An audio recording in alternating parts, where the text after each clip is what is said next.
Okay, so your assignment for this week is two things.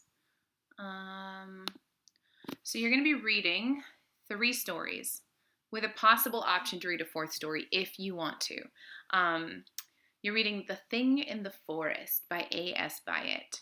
This is going to be the longest and I think I would say most difficult piece, but I don't think any of you will struggle with it. Just know that it is it'll take a little bit more time. The Birthmark by Nathaniel Hawthorne, that is optional. You do not have to read it. However, it is a great introduction to some of the things we're going to be talking about, which is theme and figurative language. So the Birthmark is can be really investigated for its use of symbolism, metaphor, extended metaphor, theme. So it's a great piece. I'm just not requiring it because I think the other pieces do the job and I find them to be a little bit more interesting. Having said that, my students from last semester loved the Birthmark. We had like hours of discussion about it. So much discussion, I wrote an essay referencing the discussion. So you may enjoy it. Read it if you want to. A very old man with enormous wings. This story is so weird, but it is so beautiful. I think it's so beautifully written, especially there's something about the opening images that are just really arresting to me. So that one's pretty short. Like I said, very weird. I'm interested to hear what y'all think about um, who the very old man with enormous wings is and what his function or role in the story is. Like, what he means to the story. And then The Grasshopper and the Bell Cricket. Again, you're going to be looking through all of these stories. The three you're required to read, which is The Thing in the Forest, The Very Old Man with Enormous Wings, The Grasshopper, and the Bell Cricket. Those three that you must read. I want you to be looking for figurative language and theme throughout all of them. They all have these really strange, magical realism elements to them, surreal elements to them, almost fantasy elements to them, while still being set in very real places.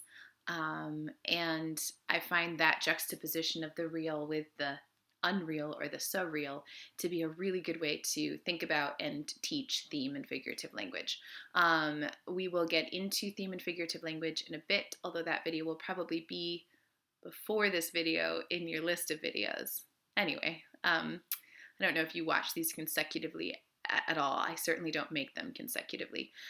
Um, so you're reading all of that. You are looking for theme and figurative language.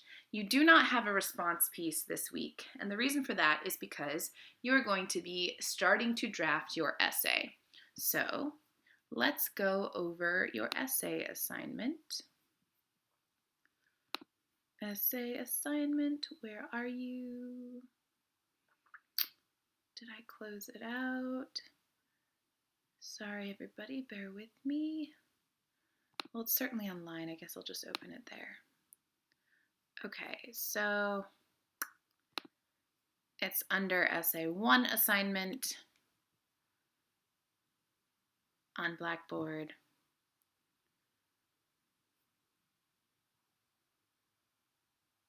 Okay, here we go. Sorry this is taking so long. Oh, you know what I can do? Once I pull this up, can I switch to this weird thing? Yes. Look at, there's so many of me. All right, so we don't, yes, we do want this. All right, so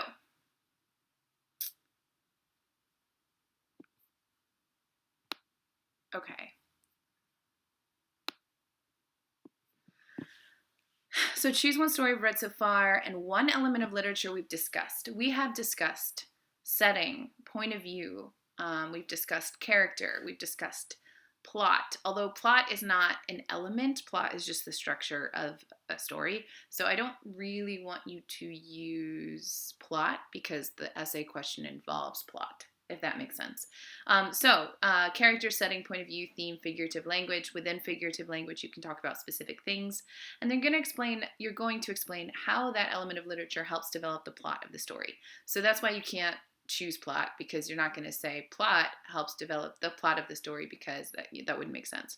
So, for instance, if I wanted to do The Harvest, I might choose point of view, right? Because I'm interested in the narrator and the unreliable narrator in that story. So I might fill in the blank here, like you see. How does blank insert literary element or fiction element impact and shape the plot of blank insert story? So I might say, I might fill this in and say, how does point of view and narration impact the shape of the harvest? Okay. My thesis statement is going to be an answer to this question. So my thesis statement might look something like this.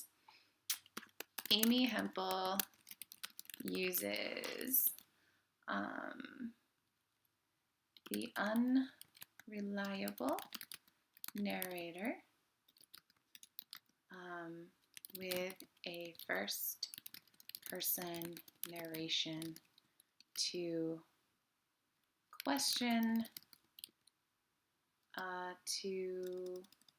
call into question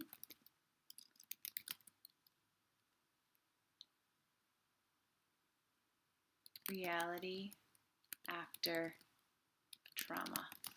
Okay, so that's a lot of ideas there, but what I'm going to be talking about if I were to write this essay is how that main character who changes the story to emphasize how difficult her experience was is really experiencing reality through her trauma, right?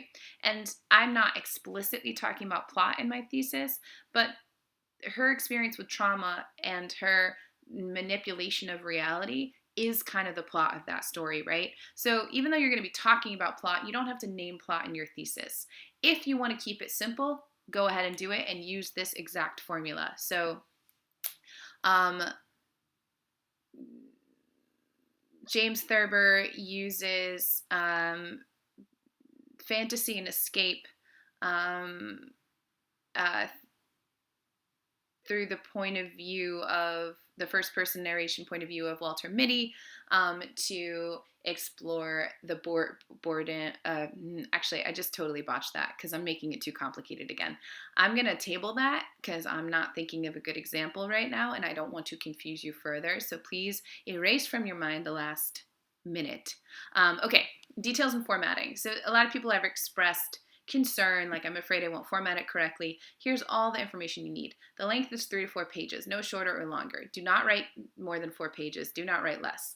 Double space 12-point font, Times New Roman. This is not a long paper, folks. So don't be intimidated by it.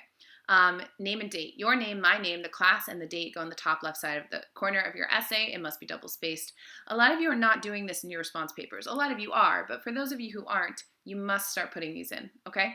Essay title, you need to title your essay. You're going to center it below this section and above your text. And then the document title. This is important. This is so important. So far, I've been staying on top of your responses, so I've not lost anybody's yet. But things get lost and buried in inboxes. And when your name is hard to search because your email is not your name, or when, there's 1,000 things that might happen that make your document hard to find if you don't properly title it. So if I'm getting untitled documents to begin with, or if I'm getting a document that says just essay 1 only without your last name, that's going to be difficult, or just essay, right? I've been teaching for a long time. I have 1,000 of those in my inbox when I try to search it. So what I need you to do is put your last name and essay 1. And if you could do it in all caps, that would be easier for me. No worries if you can't, but it would look like this. So if I'm doing it, it'd be Drapeau essay 1. Due date, 10/6, 8 a.m. I cannot accept late essays. Your response pages take me a long time, and they're only usually a page or 2 pages. These are going to be double that. And so I need to know that they're available to me to start grading that morning in order to get them back to you. I want to get them uploaded and have your grades figured for midterms by the time midterm grades need to be posted. I don't remember when that is, but I think it's sometime mid-October. So this due date is essentially, it's essential that we stick to it so that I can get everything done on my end for you, right? This is for you, not me. Also, you have 2 weeks to write this. So 1 week to read and write 1 page is sufficient. I know that some of you have been struggling with it because you have other things going on, but it is not too much work for a week. It is certainly not beyond what this course requires as far as credit hours, but certainly 2 weeks for 4 pages is fine. You've done most of the reading. You only have 3 more stories to read in order to choose what you want to actually write about, and you should start drafting as soon as you make that decision. Resources for writing. All lectures on essay structure. So you have part 1 of the lecture 2 weeks ago, part 2 last week. Review those. If you search me on YouTube, there's so many. I put up an old essay structure one. There's so many others. So if you're struggling with one of the videos I posted, look for another one. Just use YouTube as a resource anyway. Maybe there's someone you like teaching better that you can find. Just use your own resources, but I've also provided a lot of resources. Okay, so please review those. Also, sample essays in your book. I've assigned a bunch of those as we've gone. Go look at the syllabus and check the pages and titles of those sample essays. And then, of course, the symbolism of the conch, which then goes back to the essay structure lectures because that's what I use as an example. So I hope that thoroughly explains what you will be doing. Thank you. Ooh, God. This thing. Okay, bye.